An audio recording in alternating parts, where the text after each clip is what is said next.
తమ్ముడు, ఇది financial crime. నువ్వు, నీ బాబు, గవర్నమెంటే తలుచుకున్నా కూడా నా దగ్గర నుంచి ₹1 కూడా వసూలు చేయలేరు. సార్, డబ్బు తిరిగిచ్చేయండి. ఈ స్కామ్ మీరే చేశారనడానికి నా దగ్గర అన్ని ఆధారాలు ఉన్నాయి. వాటిని గనక ప్రెస్కిచ్చానంటే మీరు బయటికి కూడా వెళ్ళలేరు. అందరూ కలిసి చెప్పుతో కొడతారు. అలాగా?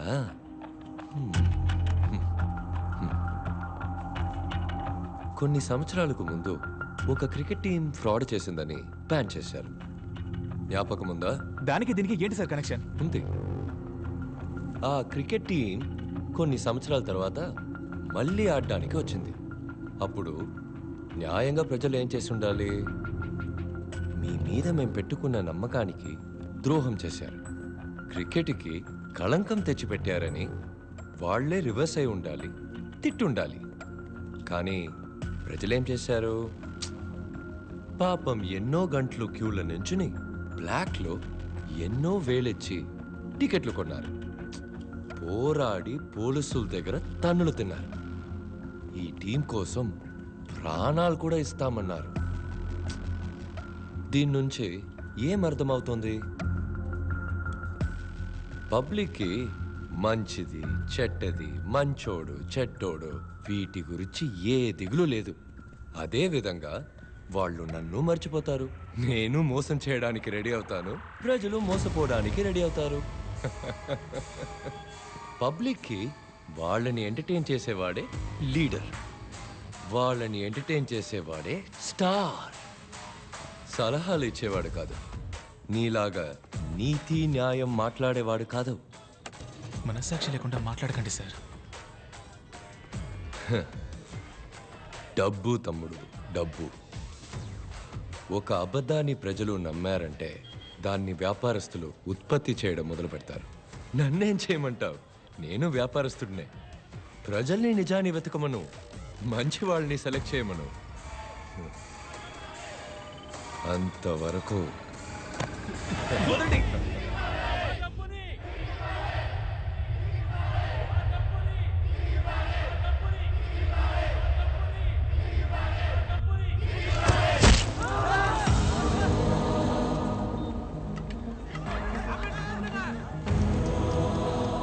పబ్లిక్ బిల్డింగ్ పగలకొట్టి లోపలికి వచ్చి మన యోర్ బ్యాంక్ స్టాఫ్ ని పైనుంచి కిందకి తోసేశారు.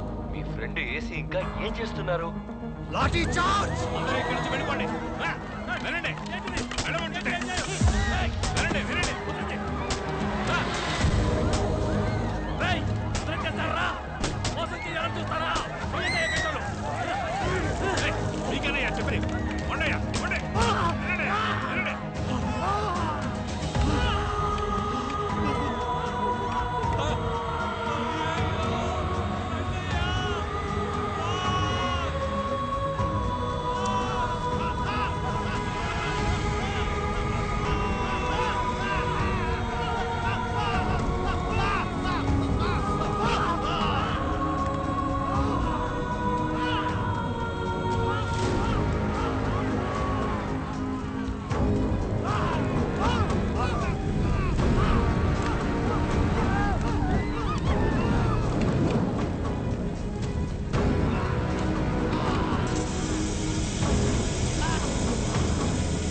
కొనోపురితో ఉన్నాడు సార్, నొక్కేమంటారా?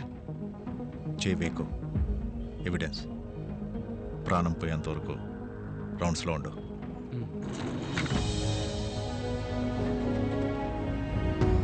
ఏడు అంతస్తు నుంచి పడిన చావరా నువ్వు.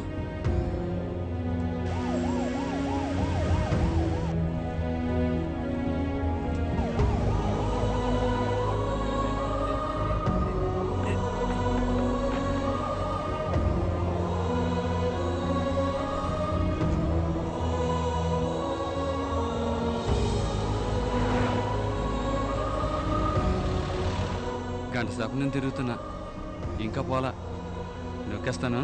పోస్ట్ మార్టంలో చూసుకోండి.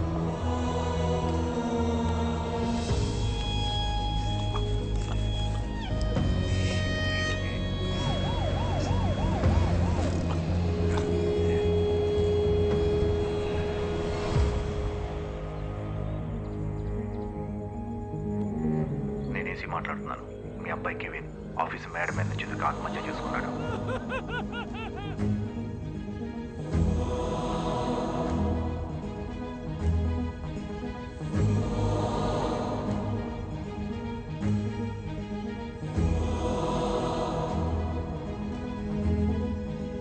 Your bank rely mutual fund company వ్యాపారంలో నష్టం ఏర్పడి దివాలా తీసినందువల్ల దాని మీద నేరపత్రిక దాఖలు చేయడానికి ఎటువంటి ఆధారాలు లేవని పోలీస్ శాఖ న్యాయస్థానంలో తెలిపింది.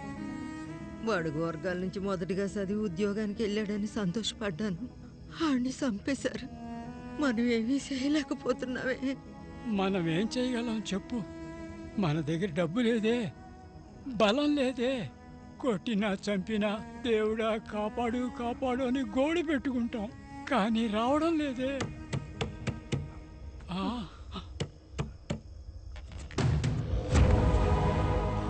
ఆయన పిలిచింది దేవుణ్ణి, కానీ దేవుడు పంపింది డెవిల్ని. కవినాశ ప్రజలు మోసపోయిన డబ్బుని వాళ్ళకి తిరిగి ఇప్పించడమే. సో ఆ 25,000 కోట్లు ఎక్కడున్నాయని చైర్మన్ ని లైవ్ గా ఎంక్వైరీ చేయబోతున్నాం. కమిషనర్ సార్, ప్రెస్ తో పాటు ఆంటోనీని కూడా లోపలికి పంపించండి. ప్రెస్ వాళ్ళని లోపలికి రమ్మని డిమాండ్ చేస్తున్నాడు. నీ డిమాండ్ ఏంటి? 2 న్యూస్ ఛానల్స్ అన్ని లాస్లో నడుస్తున్నాయ్యా. వానర్లు వేరే గత్యంతరం లేక రన్ చేస్తున్నారు. సగం ఓకే. లిక్విడ్ సరే, ట్రై చేస్తా మరి. ఏంటి సార్ 1,00,000 అడుగుతున్నాడు, మీరు ఒప్పేసుకున్నారు? ప్రభా,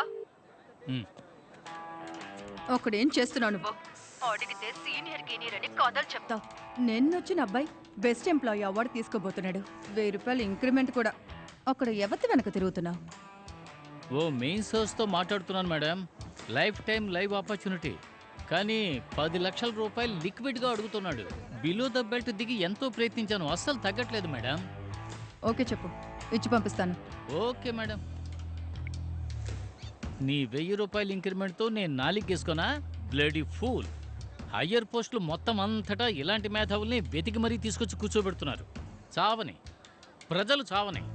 నేను కొన్నాళ్ల వరకు ఏ హయ్యర్ పోస్ట్కి వెళ్ళాలనుకోవట్లేదు. ఏంట్రా లుక్, 1000 రూపాయల ఇంక్రిమెంట్, 10 ఏళ్ళ లిక్విడ్ వస్తుంది, తీసుకుని ఉంచు. ఆయన మనిషికి ఇంత స్వార్థం ఎందుకు సార్? అదా బెస్ట్ ఎంప్లాయీ. స్వార్థంగా ఉన్నందువల్లే వాడు అసలు మనిషి అయ్యాడు. నేను బాత్రూమ్కి వెళ్ళేటప్పుడు ఓ గ్లాస్ తీసుకునిరా. ప్రభా, కొద్దో గొప్ప కంటెంట్ ఉంటే మా మొహాన్ని కొట్టచ్చుగా. బ్యాంకు ముందు సెల్ఫీ దిగి మీ ఛానల్ ట్విట్టర్ అకౌంట్లో పెట్టు. ట్రెండ్ అవుతుంది. ట్విట్టర్ వాడైనా సంపాదించుకుంటాడు. చూస్తున్నాను, చెప్పు సార్. లైవ్ ఎలాగైనా కట్ చేయమని చెప్పి చైర్మన్ని కాపాడండి సార్.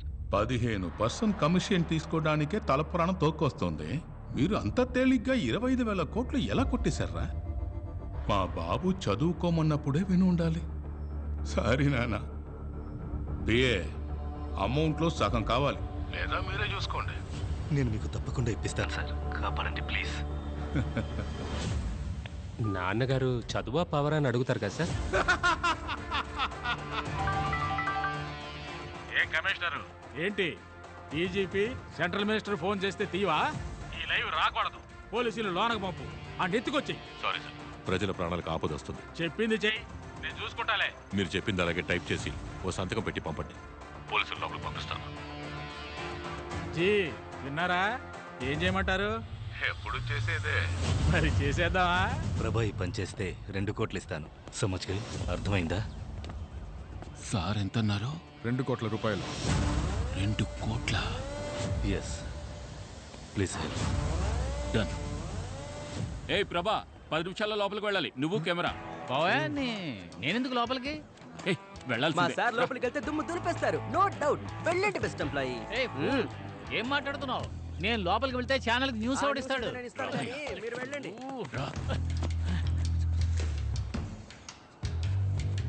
రిస్క్ అయ్యా. ఏ యాంటోని కూడా లోపలికి వస్తున్నాడు. ఇంతవరకు పబ్లిక్ అవన్నీ చంపినవాడు నిన్ను మాత్రం చంపుతాడా? ₹1,00,00,000 50 లక్షలు నాకు 50 లక్షలు నీకు. 50 లక్షలా? సరే, అది చూసేద్దాం.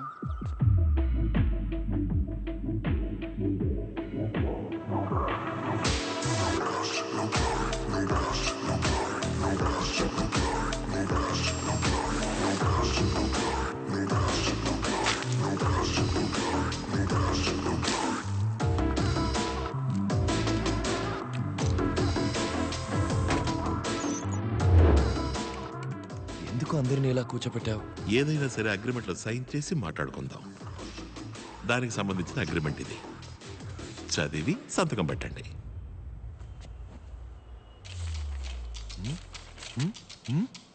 లెటర్స్ ఇంత చిన్నవిగా ఉన్నాయేంటి? మీ బ్యాంక్ ఫామ్ లో అక్షరాలు ఏ సైజు అదే సైజు చైర్మన్ సార్.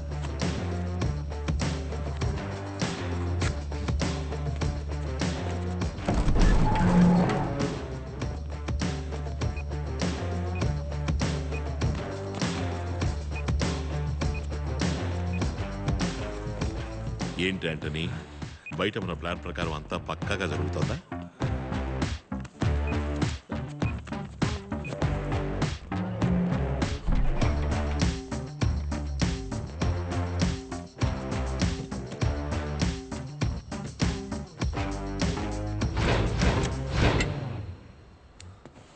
ప్రెస్ అది ఎందుకు? ప్రజల ముందు లైవ్ గా ప్రూవ్ చేయబోతున్నా. లైవ్ కి అసలు ఒప్పుకోను. సంతకం పెట్టారు చైర్మన్. మీ ఇన్ఫర్మేషన్ ఎవరికైనా షేర్ చేయొచ్చని సంతకం పెట్టారు. ఈ రూల్ కూడా మీ యో బ్యాంక్ అకౌంట్ ఫామ్ నుంచి తీసిన రూలే సార్. Live ready sir. నువ్వు ఊరుకోవయ్యా. నేనేం చేస్తాను? ప్లీజ్, లైవ్ ఏం అక్కర్లేదు, నన్ను క్షమించి వదిలేయండి. క్షమించి వదిలేద్దాం అనుకుంటే మీ సిబిల్ స్కోర్ తక్కువగా ఉంది sir. Start camera. Rolling sir. Action.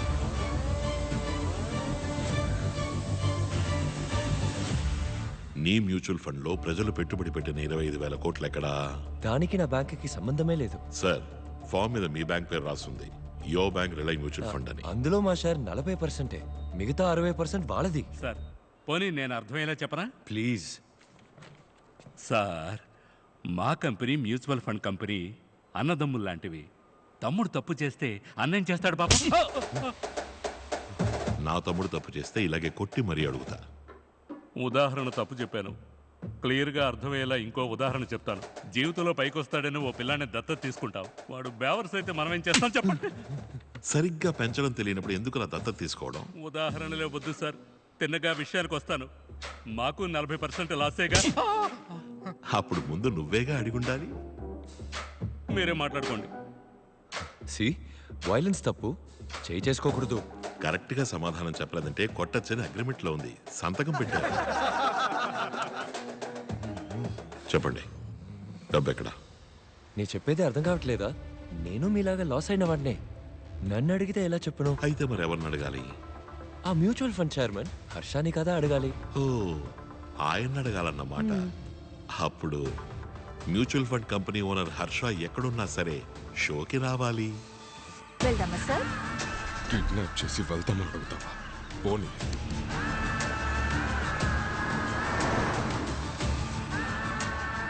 తర్వాత చైర్మన్ వచ్చే వరకు చిన్న విరామం తీసుకుందాం.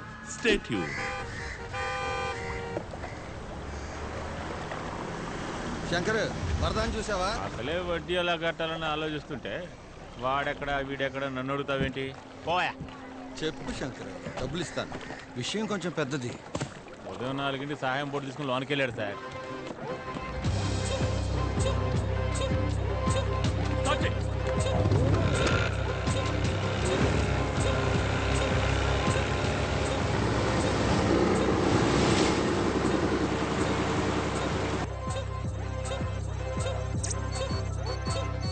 సార్, సరిగ్గా చైర్మన్ బ్యాంక్ వచ్చి వెళ్ళిన అన్ని రోజుల సీసీటీవీ ఫుటేజ్ డిలీట్ అయింది. అదే డేట్లో రోడ్డు మీద ఉన్న ట్రాఫిక్ కెమెరాస్లో రికార్డ్ అయి ఉంటుందిగా, ఆ ఫుటేజెస్ తీయండి. తరువాతి చైర్మన్ రాక ఆలస్యం అవుతున్నందువల్ల వాడుకదారులు యో బ్యాంక్ కి సంబంధించిన సమస్యలుంటే అడగచ్చు. ఈ అకౌంట్ ఓపెన్ చేసి 5,000 వేసి ఉంచాను. 10 నెలల తర్వాత డబ్బులు తీయడానికి వస్తే అకౌంట్లో ఏమీ లేదు. అడిగితే ఏదేదో చెప్తున్నారు ఈయన. జీరో బ్యాలెన్స్ అకౌంట్లని క్యాన్సిల్ అయ్యాయి. మినిమం 5,000 అకౌంట్లో ఉండాలి. అకౌంట్లో 5,000 ఉండేదిగా సార్. ప్రతి నెల SMS ఛార్జీలు 40 రూపాయలు.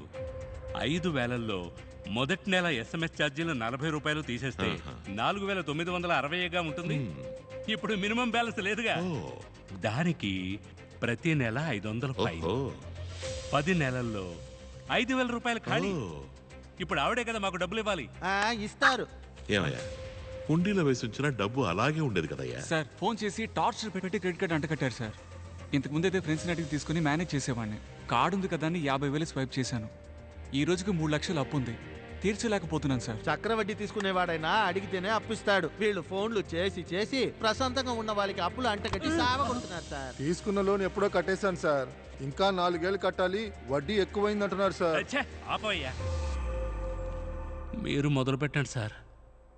ఇప్పుడు కూడా కొట్టు అనే అంటున్నావు, డబ్బులు ఇవ్వవు కదా. నన్నెందుకు చూస్తున్నావు? అగ్రిమెంట్లో అన్ని డీటెయిల్స్ ఉన్నాయి, అన్నిటినీ చదవాలి. సార్ అప్లికేషన్ ఇచ్చి సంతకం పెట్టమన్నారు సార్. సంతకం పెట్టాను, అందులో ఏం రాసిందో నాకేం తెలుసు. ఈయన చదవకపోతే బ్యాంక్ ఎలా రెస్పాన్సిబుల్?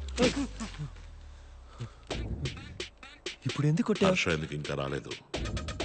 అయితే నన్నెందుకు కొడుతున్నావు? హర్ష ఇక్కడికి 15 నిమిషాల్లో రాకపోతే కొట్టచ్చు అని అగ్రిమెంట్లో రాస్తుంది. చదివి చూపించండి మేనేజర్ సార్. నేను అది చదవలేదే. దానికి నేనెలా బాధ్యుని అవుతాను చెప్పండి. మీరే కదా చదివి సంతకం పెట్టుండాలి. రాసుంది సార్.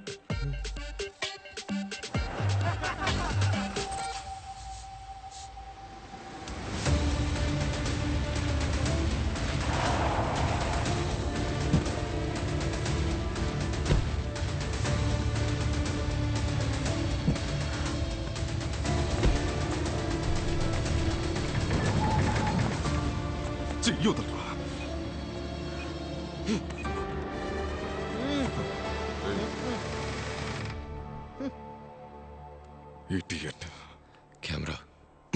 కెమెరా. ప్రజల డబ్బు 25,000 కోట్లు ఏమైంది? ఈయనకి కూడా 40% లాస్ అంట పాపం. యాంటో సార్, స్టేషన్లో దొంగను ఎలా విచారిస్తారు? కొట్టే సార్ విచారిస్తాం. ఇక్కడ మాత్రం ప్రశాంతంగా ఉన్నావు. గొప్పోళ్ళని కొట్టడం అంటే 1,000 రూపాయలు దొంగిలిస్తే పట్టుకు కొడతారు, 25,000 కోట్లు దొంగిలిస్తే చూసి భయపడతారు. మొదలెట్టండి సార్. Okay sir. ఇలాంటి వాళ్ళని బాగా వేయాలి. సరిపోలా, కొమ్ము బాగా కొమ్ము వదలబాక. సరిపోలా.